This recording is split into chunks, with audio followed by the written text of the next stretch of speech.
बदलापूर येथील चिमुरडीवर झालेल्या अत्याचाराबाबत संपूर्ण महाराष्ट्रात निषेध व्यक्त करण्यासाठी महाविकास आघाडीच्या वतीने महाराष्ट्र बंदचे आवाहन करण्यात आले होते. या बंदला महाराष्ट्र राज्यातून पाठिंबा मिळत असताना हायकोर्टाच्या आदेशाचे पालन करत बंद मागे घेण्यात आला. सिंधुदुर्गात बदलापुरात येथील घडलेल्या घटनेच्या अत्याचाराविरोधात निषेध आंदोलन करण्यात आले. यावेळी तोंडावर काळ्या पट्ट्या लावून आणि काळ्या फिती बांधून कणकवली येथील डॉक्टर बाबासाहेब आंबेडकर यांच्या पुतळ्यासमोर शांततेच्या माध्यमातून महाविकास आघाडीच्या वतीने निषेध करण्यात आला.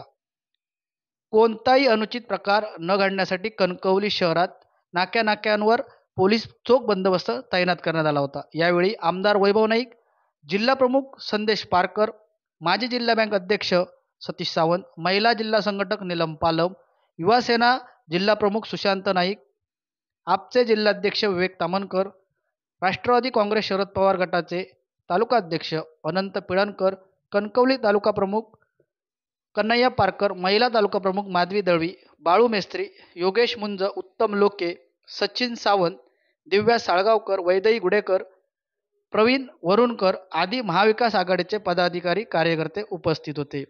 सिंधुदुर्ग जिल्ह्यामध्ये यापूर्वी जनतेने शांततेच्या मार्गाने मोर्चा काढून आंदोलने केली.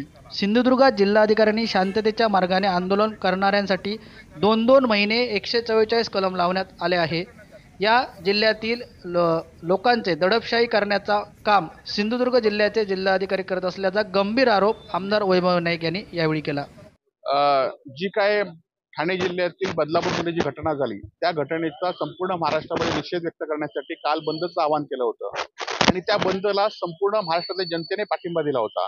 परंतु ज्या सदावर्त्यांनी सातत्याने सरकारच्या बाजूने अनेक वेळा कोर्टात गेले, त्या सदावर्त्यांनी कोर्टात गेल्यामुळे 4 तासात न्यायालयाने निर्णय दिला की हा दंभ बेकायदेशीर आहे म्हणून, आणि त्यामुळे आम्ही तो बंद मागे घेतला. परंतु आज सगळीकडे उद्धवजी ठाकरे, शरदचंद्रजी पवार यांच्या मार्गदर्शनाखाली संपूर्ण महाराष्ट्रामध्ये आंदोलन करण्याचं या ठिकाणी ठरवलंय आणि त्याला लोकांचा पाठिंबा मिळतोय. खरं तर अशा घटना महाराष्ट्रामध्ये घडता कामा नये. याआधी ज्या ज्या घटना घडल्या त्यावेळी कुठलाही पक्ष सत्तेत असला तरी लोकांनी विरोध शांततेच्या मार्गाने बंद ठेवून मोर्चा काढून केलेला आहे. आज पण सिंधुदुर्ग जिल्ह्यामध्ये सुद्धा शांततेच्या मार्गाने आंदोलन करण्यासाठी सुद्धा जिल्हाधिकाऱ्यांनी 2-2 महिने या ठिकाणी 144 कलम लावतायत. काल हे आंदोलन घोषणा झाल्यावर ताबडतोब 144 कलम लागलंय. हे कुठेतरी ह्या जिल्ह्यातील लोकांची दडपशाही करण्याचा प्रसंग आहे. जर या संदर्भात आज जर आंदोलनाला सुरुवात झाली तरी हे आंदोलन थांबणार नाही. त्या पीडितांना, महिलांना न्याय मिळाल्याशिवाय हे आंदोलन थांबणार नाही. सिंधुदुर्ग जिल्ह्यामध्ये देखील एक अशी घटना घडली होती मगाशी तुम्ही सांगितलं, काय नेमकं? खरं तर सिंधुदुर्ग जिल्ह्यामध्ये सुद्धा 2 दिवसापूर्वी एका 4.5 वर्षाच्या बालिकेला ऍक्सिडेंट झाला म्हणून अपघात दाखवण्यात आला, परंतु पोलिसांना न सांगता ती पुरली गेली त्याचा मृतदेह. काल तो मृतदेह पुन्हा उकरला आणि त्यामुळे या घटनेमागे काय आहे, पोलीस त्याचा तपास करतायत, कोर्ट तपास करतायत. परंतु खरं तर या सरकारच्या कालावधीमध्ये अशा घटना घडत आहेत हे दुर्दैव आहे आणि सिंधुदुर्ग जिल्ह्यात घडतात हे दुर्दैव आहे. आम्ही त्या घटनेच्या मुळाशी जाणार आहोत. संपूर्ण महाराष्ट्रामध्ये विविध भागामध्ये अशा प्रकारचे अनेक महिलांवर अत्याचार या महाराष्ट्रामध्ये होत आहेत. अनेक अल्पवयीन मुलींवर सुद्धा अशाच पद्धतीनं बलात्कार, हत्या अशा प्रकारचे गुन्हे केले जात आहेत. खरं तर या संपूर्ण महाराष्ट्रामध्ये हे जे काय महिला भगिनींवर अत्याचार होत आहेत याबद्दल महाराष्ट्रातल्या जनतेमध्ये संताप आहे, उद्रेक आहे. आणि म्हणून अनेक ज्या घटना आहेत, म्हणजे बदलापूरची असेल, कोल्हापूरची असेल, मुंबईतील असेल, या सगळ्यामध्ये या ज्या घटना घडल्या त्यावेळी अशाच पद्धतीनं जनतेचा उद्रेक झाला आणि त्या ठिकाणी निदर्शनं झाली. आणि म्हणून या सगळ्याच्या बाबतीमध्ये या सगळ्या विषयाला, या अन्यायाला वाचा फुटावी आणि गुन्हेगारांना त्या ठिकाणी शासन व्हावं, ही भूमिका आदरणीय आमचे पक्षप्रमुख उद्धवसाहेब ठाकरे साहेबांची होती, राष्ट्रवादीचे आदरणीय शरद पवार साहेबांची होती आणि काँग्रेसचे नाना पटोले साहेबांची होती. आणि म्हणून या महाराष्ट्रामध्ये अशा प्रकारचा एक महाविकास आघाडी किंवा ज्या ज्या जनतेला हे जे काय उद्रेक आहे किंवा जो विरोध वाटतोय त्यांनी या सगळ्यामध्ये सहभागी व्हावं अशा प्रकारचा बंद पुकारलेला गेलेला होता. खरं तर गेल्या 1-2 वर्षामध्ये ज्या पद्धतीनं न्यायालयामध्ये अनेक विषय दाखल आहेत याच्यावर तातडीनं निर्णय होण्याची आवश्यकता आहे. पण अशा निर्णयावर कुठलाही तातडीचा निर्णय त्या ठिकाणी होत नाही. पण काल आम्ही जो पुकारलेला जो बंद होता, या बंदला मात्र त्या ठिकाणी तात्पर्यानं आदेश दिला गेला. अशा प्रकारचा बंद आपल्याला करता येणार नाही. आणि म्हणून एकीकडे कुठंतरी हा पक्षपातीपणा दिसतोय. म्हणजे ज्या ठिकाणी न्याय होण्याची अपेक्षा आहे, या ठिकाणी न्याय होत नाही. आणि बंद जे समाजाचं मन आहे, समाजामध्ये तो उद्रेक आहे. खरं तर महाराष्ट्राच्या संस्कृतीच्या संदर्भामध्ये ही जी महाराष्ट्रामध्ये नवी विकृती येते, त्याचा त्या ठिकाणी जनतेनं त्या ठिकाणी विरोध करण्याची भूमिका घेतलेली होती. पण कुठंतरी न्यायालयाने या ठिकाणी हा बंद या विरोधामध्ये निर्णय दिला. आणि म्हणून कुठंतरी या बंदचा फज्जा व्हावा किंवा हा बंद अयशस्वी व्हावा, हा सरकारचा प्रयत्न यामधनं आहे. पण मी आपल्याला सांगतो की येणाऱ्या 2 महिन्यामध्ये महाराष्ट्राच्या विधानसभेच्या निवडणुका होणार आहेत. आणि जनतेचा जो आक्रोश आहे, जनतेचा जो विरोध आहे, हा विरोध या शिंदे भाजप सरकारच्या विरोधामध्ये दिसणार आहे. येणाऱ्या निवडणुकांमध्ये पुन्हा एकदा या महाराष्ट्रामध्ये महाविकास आघाडीचं सरकार त्या ठिकाणी येणार आहे. कारण फार मोठ्या प्रमाणात प्रत्येक बाबतीमध्ये भ्रष्टाचार असेल, अशा प्रकारचा महिलांवर होणारा अत्याचार असेल, अनेक ठिकाणी होणाऱ्या हत्या असतील, या सगळ्याच्या बाबतीमध्ये जनतेचा विरोध आहे.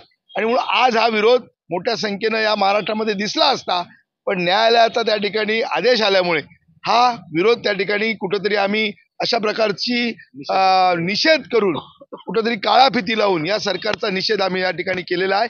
डॉक्टर बाबासाहेब आंबेडकर यांनी या महाराष्ट्राची, या देशाची राज्यघटना, देशाची घटना लिहिली, संविधान या देशाला दिलं. आणि म्हणून या संविधानाशी आम्ही त्या ठिकाणी बांधित राहून अशा प्रकारचं एक लोकशाही मार्गाचं तीव्र प्रकारचं आंदोलन या ठिकाणी केलेलं आहे. आणि यातनंच या संपूर्ण महाराष्ट्रामध्ये आपण एक संदेश देण्याचा प्रयत्न हा या निमित्तानं केलेला आहे. आज अनेक कार्यकर्ते महाविकास आघाडीचे या ठिकाणी महिला असतील, पुरुष असतील, मोठ्या संख्येनं उपस्थित होते. प्रत्येकानं त्या ठिकाणी काळा फिती लावलेल्या होत्या. आणि या सरकारचा निषेध या निमित्ताने आम्ही करत आहोत. आणि म्हणून याच्यामध्ये अजूनही तीव्र आंदोलन कशा पद्धतीनं त्या ठिकाणी करता येईल, हा प्रयत्न सुद्धा महाविकास आघाडीचा राहील. आणि आमचे पक्षप्रमुख आदरणीय उद्धव बाळासाहेब ठाकरे, तसेच राष्ट्रवादी शरदचंद्रजी पवार पक्षाचे शरदचंद्रजी पवार आणि काँग्रेसचे सन्माननीय पटोले या एकत्रित, म्हणजे शिवसेना उद्धव बाळासाहेब ठाकरे, काँग्रेस आणि शरदचंद्रजी पवार राष्ट्रवादी काँग्रेस यांनी बंदची हाक दिलेली होती. महाराष्ट्रभर बंद पुकारलेला होता. ह्या बंदला साथ किंवा प्रतिसाद पण तेवढाच मिळालेला होता. परंतु त्याआधीच जे सरकारचे पोषित असलेले असे सदावर्ते यांनी न्यायालयात जाऊन ज्या पद्धतीने न्यायालयाने आता कुठेही बंद केला जाता कामा नये अशा पद्धतीचा आदेश दिला. आणि न्यायालयाचा सन्मान ठेवून आदरणीय आमचे पक्षप्रमुख उद्धव बाळासाहेब ठाकरे यांनी काळ्या फिती बांधून तुम्ही बंद न ठेवता, निदर्शनं न करता तुम्ही आपला निषेध नोंदवा अशा पद्धतीचे आदेश दिले.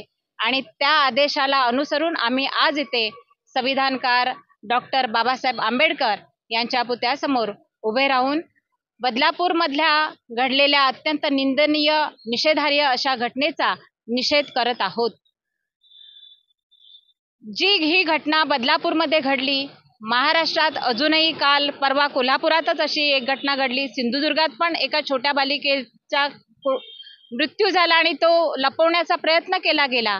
म्हणजे एकंदरीत पाहता सगळीकडे महिलांवरील अत्याचार हे कुठेतरी दडपल्याचा प्रकार होताना दिसतो आहे. आणि हे महिलांवरील अत्याचार थांबवण्यासाठी हे सरकार अयशस्वी होताना दिसत आहे. याचं कारण बदलापूरमधील जेव्हा त्या 2 बालिकांवर अत्याचार झाला, ही घटना 13 ऑगस्ट रोजी उघडकीला आल्यानंतर सुद्धा त्या आरोपींवर गुन्हा नोंदवण्यासाठी खूप उशीर करण्यात आला. आणि गुन्हा नोंदवण्यासाठी बदलापूरमधील सगळ्या लोकांना तीव्र प्रकारचं आंदोलन छेडण्याची वेळ आली.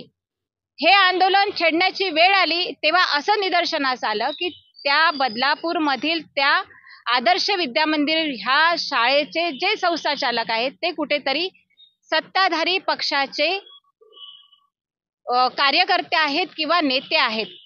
म्हणजे सरकार हे प्रकरण दडपण्याचा कुठेतरी प्रकार करत असताना दिसत होतं. जर सरकार 200 कोटी रुपये आपल्या लाडकी बहीण या योजनेखाली खर्च करत असेल, त्यासाठी गुलाबी मेळावे घेत असतील, मग जे लाडकी बहीण म्हणजे तुम्ही हे बाकीच्या महिलांना वाऱ्यावरच सोडल्यासारखं दिसतंय. जसं काय छोट्या ह्या मुली आहेत, ह्या कुठले कपडे घालतात की आजपर्यंत कपड्यांमुळे त्यांच्यावर अन्याय अत्याचार होतो असं म्हणत होतो. पण कुठलेही कपडे हे नाही आहे, तर ही विकृती, मानसिक विकृती आहे आणि ही विकृती ठेचण्यासाठी सुद्धा हे सरकार अपयशी ठरताना दिसत आहे. म्हणून ह्या सरकारचा आधी गुन्हेगारांना पाठीशी घालणाऱ्या ह्या भाजप शिंदे सरकारचा सिंधुदुर्ग महिला, उद्धव बाळासाहेब ठाकरे शिवसेना आघाडी तीव्रपणे निषेध ह्या ठिकाणी नोंदवत आहे. आज आम्ही आदरणीय पक्षप्रमुख उद्धव बाळासाहेब ठाकरे यांच्या आदेशानुसार काळ्या फिती बांधून हा इथे आपण निषेध नोंदवलेला आहे आणि हा निषेध नोंदवत असतानाच अशा घटनांमध्ये वाढ होऊ नये अशा पद्धतीची आम्ही लाडक्या बहिणी म्हणून समजा सरकारकडे मागणी करतो की तुम्ही महिलांना संरक्षण द्या, त्या महिलांच्या मुलांना, भाचवंडांना संरक्षण द्या, अशा पद्धतीची आम्ही निषेध करत असतानाच ही आम्ही मागणी सरकारकडे नोंदवत आहोत.